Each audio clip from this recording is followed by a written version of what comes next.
Remember when you'd crack open a Jersey Milk bar at the hockey rink and the whole canteen smelled like sweet cream? There was a time in Canada when chocolate bars weren't just snacks. They were tiny landmarks in your day. The cherry blossom your grandma kept in her purse, the Sweet Marie you traded at recess, the Rum and Butter your dad pretended was too grown up for kids. Today we're unwrapping 20 vintage Canadian chocolates that vanished from shops. Whether you split squares around a campfire, grabbed one after school with your last quarter, or remember peeling back that white and gold wrapper on a summer road trip, you're about to feel every bite again. Which bar takes you back the hardest, and why did they all disappear? Let's dig in. 1. Jersey Milk. Start with the king. Jersey Milk was Canada's milk chocolate MVP for over a century. Launched by Neielson Dairy in 1924, it became the bar everyone's grandma bought for s'mores. That white and gold wrapper was iconic, simple, clean, reliable. You'd see it everywhere. Rink canteens, convenience stores, your uncle's glove box. The magic was in the creaminess. Jersey Milk used Canadian milk, and you could taste it. The bar was thick, smooth, and melted just right in your hand on a summer day. Families split it square by square around campfires. Kids traded it at school. It wasn't fancy, but it didn't need to be. So why did it vanish? In July 2025, Mondelez Canada pulled the plug after a portfolio review. Demand had softened, and skyrocketing cocoa prices sealed its fate. The bar that survived 100 years couldn't survive the bottom line. 2. Cherry Blossom. If Jersey Milk was reliable, Cherry Blossom was weird in the best way. Picture a maraschino cherry swimming in syrup, coated in chocolate, rolled in shredded coconut and peanut bits, then boxed in that unmistakable yellow carton. It was a whole experience.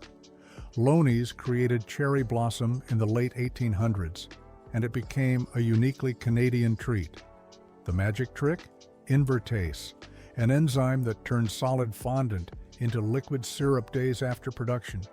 That's why the center was always gooey. Grandmas loved them. Kids found them strange but couldn't stop eating them.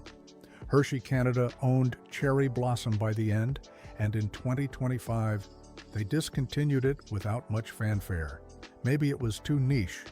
Maybe younger buyers didn't get the appeal. Either way, that yellow box disappeared from drugstore peg walls forever. 3. Sweet Marie.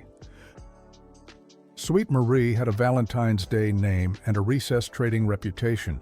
Launched in 1931, it packed fudge, peanuts, and crisped rice under a milk chocolate coating. The brown gold wrapper looked modest, but the bar delivered big flavor. Willard's Chocolates created it, and Neielson eventually took over.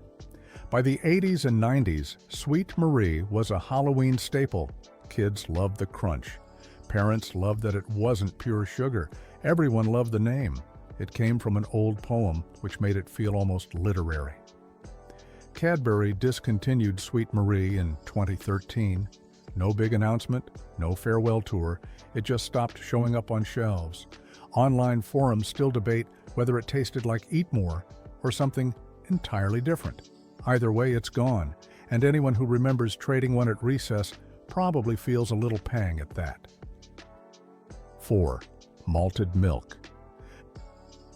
Neielson made a lot of bars, and Malted Milk was one of the quiet classics.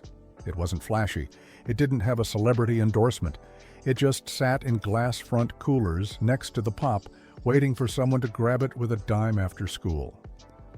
The bar had a malted nougat or caramel profile. Accounts vary, which tells you how long it's been gone. It fit into that wartime era generation of sweets, practical, not too sweet, reliable. Canadians who grew up in the 40s, 50s, and 60s remember it fondly. When Cadbury bought Neielson in the mid-90s, they streamlined the lineup. Malted Milk didn't make the cut. It faded quietly, the way so many legacy bars did, a victim of corporate rationalization and changing tastes. No drama, no outcry, just gone. Telling and preparing this video took us a lot of time, so if you are enjoying it, subscribe to our channel. It means a lot to us. Now back to the video. 5. Rum and Butter. Rum and Butter was the bar kids begged to try because it sounded grown up. The truth? No alcohol, just flavor. Creamy rum butter filling wrapped in milk chocolate. But in the 70s and 80s, that name alone made it feel sophisticated. Cadbury Canada made Rum and Butter, and it became a cult favorite. You'd find it at pharmacy tills, tucked between mints and magazines. Dads would sneak a square during hockey night in Canada. Moms would stash one in their purse for long shopping trips. By the 90s, Cadbury had discontinued it. Tastes shifted toward lighter, fruitier flavors, and the rich, buttery profile felt dated. Later revival attempts show people still miss it, but the original Rum and Butter is long gone, a memory wrapped in a taupe gold wrapper that only exists in photos now. 6. Bar None. Bar None came out swinging in the late 80s with a promise: chocolate on chocolate on chocolate. It layered wafer, cocoa nougat, peanuts, and a thick chocolate coating into one hyper-indulgent bar. TV ads hammered home the message: chocolate, chocolate, bar none. Hershey launched it in the US, but Canadians bought it too. It fit the era perfectly: big, bold, unapologetic. You'd grab one at the mall arcade, feed quarters into Street Fighter, and chew through layers of sweetness. Hershey axed Bar None in the late 90s. It overlapped too much with other wafer bars, and sales couldn't justify the shelf space. Today, it lives on in forum threads and nostalgia lists, a sugary relic of VHS-era excess. People still remember that first bite and the chocolate overload that followed. 7. Jersey Milk, Virginia. Jersey Milk wasn't just one bar, it was a family. The Virginia variant added peanuts to the classic formula, giving the ultra-plain original a salty crunch. You'd find it in gas station racks on family road trips, right next to the maps and air fresheners. It never got the same love as the plain bar, but people who remember it swear by it. The peanuts added texture without overwhelming the creamy milk chocolate. It was simple, effective, and very Canadian. As Jersey Milk itself wound down, the variants went first. Virginia disappeared quietly, another casualty of brand rationalization and shifting priorities. No fanfare, no last hurrah. Just empty hooks on the rack where it used to hang. For those who loved it, that absence speaks volumes about how corporate decisions erase small joys without warning or apology. 8. Jersey Milk, Treasures. Treasures took the Jersey Milk concept and went wild. Each bar had multiple segments, and each segment hid a different center: Turkish Delight, Caramel, Nougat. It was like a box of chocolates inside one wrapper. The idea was very 80s: surprise, variety, novelty. Siblings fought over who got which square. Parents used it as a bargaining chip. It made boring car rides slightly more interesting. But complexity costs money, and treasures probably cost more to make than it earned. When Cadbury streamlined the lineup, experimental bars like this were easy cuts. Today, it's a footnote in Jersey Milk history, remembered mostly by people who loved or hated the surprise factor. Some folks miss the gamble of not knowing what they'd bite into. Others are glad simpler bars survived a bit longer. 9. Cadbury Coconut. Before coconut became a trendy superfood, Cadbury made a straightforward coconut bar for the North American market. It scratched the bounty itch without forcing Canadians to import British chocolate. The bar was simple: milk chocolate with coconut filling. No frills, no fuss. You'd see it in supermarket checkout lanes, slotted between gum and magazines. It wasn't a bestseller, but it had its fans. People who wanted that tropical hint without committing to a whole Mounds or Almond Joy. Cadbury's North American portfolio trims in the 90s claimed a lot of flavor SKUS, and coconut was one of them. Fewer permanent nut and flavor bars survived, and coconut didn't make the cut. It vanished with barely a whisper, mourned only by the handful of loyalists who'd grab one every grocery run. 10. Cadbury nut variants. Cadbury made almond bars, Brazil nut bars, and thick roast almond bars for the Canadian market. They weren't novelties or limited editions, they were just reliable nut bars, the kind you grabbed after cashing a paycheck at the bank. These bars lived in an era before endless flavor experiments. A nut bar was a nut bar. Straightforward, satisfying, predictable. You knew what you were getting.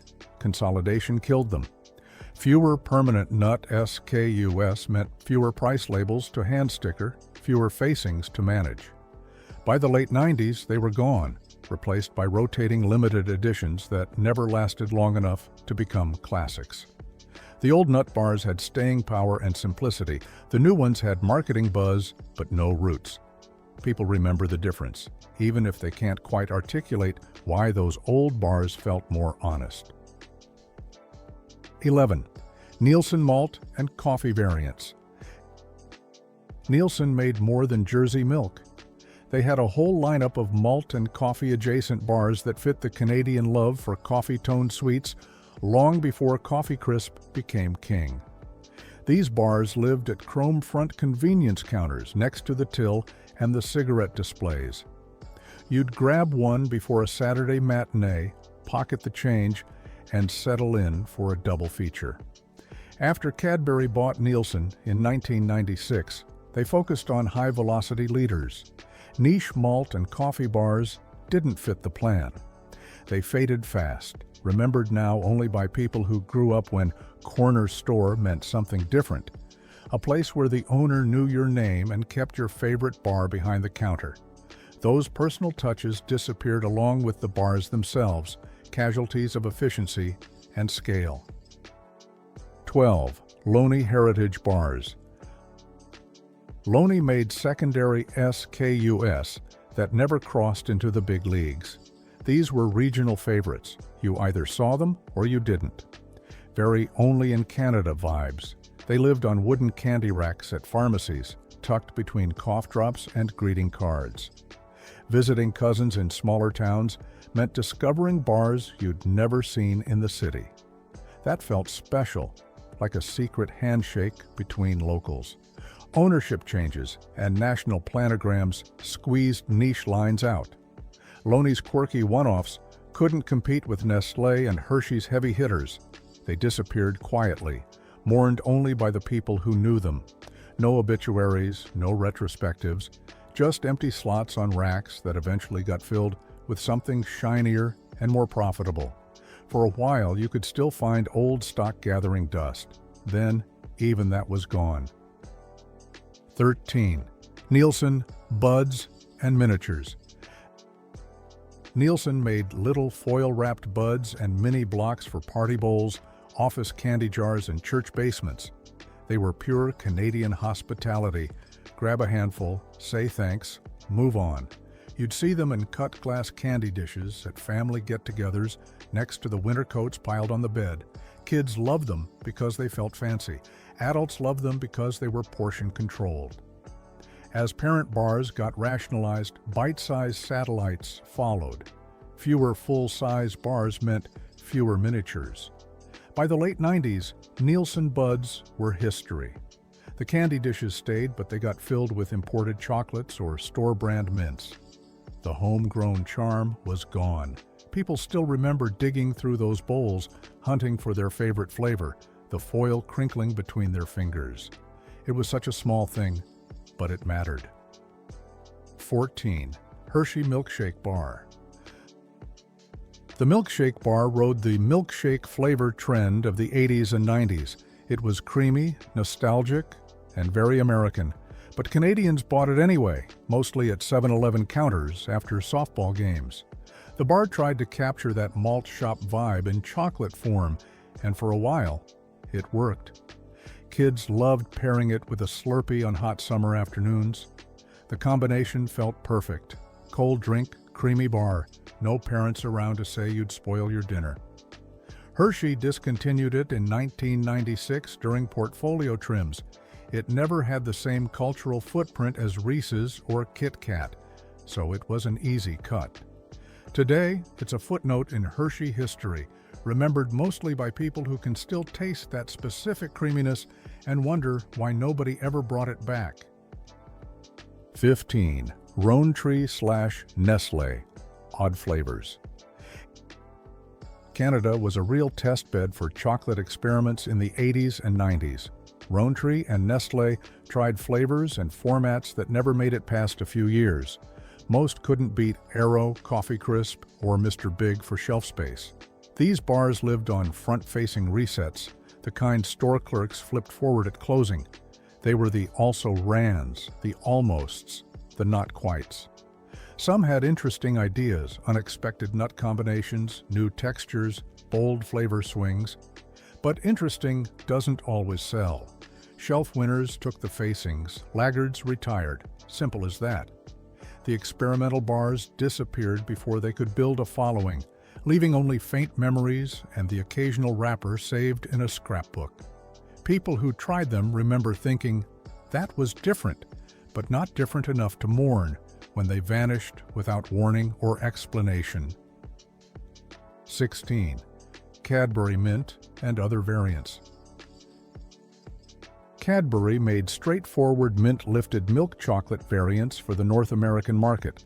They were simple, flavor-first bars from a pre-limited edition era. Mint survived elsewhere, after 8, Aero Mint, but not in these formats. North American line cleanups claimed them, along with dozens of other quiet flavors. You'd see them in frosted corner store windows in February, next to the lottery tickets and tabloids. You'd walk home in boots, mittens off to peel back the wrapper, breath fogging in the cold. The mint hit sharp and clean, cutting through the winter chill. Then one winter, they just weren't there anymore. No explanation, no replacement, just a gap where they used to be. The window display looked emptier, and you grabbed something else without thinking too much about it. Only later did you realize you'd never see them again. 17. Portfolio casualties of the 1996 Cadbury Neielson reshuffle. When Cadbury bought Neielson in 1996, the Canadian chocolate landscape changed overnight. Legacy Neielson SKUs that didn't fit Cadbury's strategy got axed. Duplicates disappeared. Factory line priorities shifted. That ownership flip in Canada massively changed what stayed on shelves. News clips showed the Toronto Donlands plant. Workers packing boxes, voiceovers talking about exciting new directions. But for fans of old Neielson bars, it just meant loss. Corporate consolidation always sounds clean on paper. In real life, it means your favorite bar vanishes without warning. The efficiency gains went to shareholders. The cultural loss landed on everyone who'd grown up with those bars and suddenly couldn't find them anymore. Some bars got brief stays of execution, others disappeared immediately. Either way, the damage was done and irreversible. 18. Regional private label bars.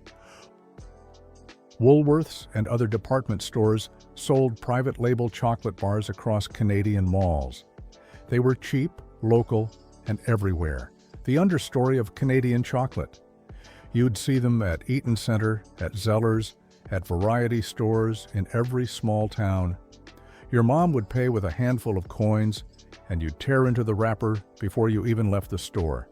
They weren't fancy, they didn't pretend to be, but they were affordable and accessible, which mattered to families watching every dollar. When chains died or merged, private labels dropped confectionery SKUs. Woolworths closed, Eaton's closed. The bars went with them, forgotten except by people who remember paying in nickels. Those bars represented a whole retail era that's now extinct, local, modest, and deeply woven into everyday life. Gone without ceremony. 19. Hershey Bar None Canadian Pack Phase Out Bar. None's Canadian availability ended when the U.S. version got discontinued in 1997. It overlapped with other wafer and nougat bars, and Hershey couldn't justify keeping it. It was a chocolate-on-chocolate cult bar that still gets forum nostalgia. People remember trading halves with best friends on the bus, the layered crunch, the cocoa overload. But nostalgia doesn't pay the bills. Bar None faded, and the Canadian pack went with it. The discontinuation happened quietly. No press release, no final shipment fanfare. One day it was on shelves, the next it wasn't. Fans kept checking different stores, hoping to find leftover stock, but eventually even that dried up. Now it only exists in memory and old ads, a reminder that loving something doesn't guarantee its survival. 20. Lost in the Shuffle, Cadbury One-Offs. This is the grab bag category. Discontinued North American bars Canadians did see, even if ads were US heavy. Seasonal SKUs, trial runs, limited experiments. They explain why your memory is right even when Google says the bar wasn't officially sold here. You remember them because they were real, even if they only lasted a season or two. Short runs, rationalization, changing tastes, clipped coupon booklets at the kitchen table, flipping through a 1992 flyer, circling deals, all gone now. These bars lived in the margins, not quite American, not quite exclusively Canadian, just available for a moment before disappearing. They're the hardest ones to verify because records are spotty and memories fade.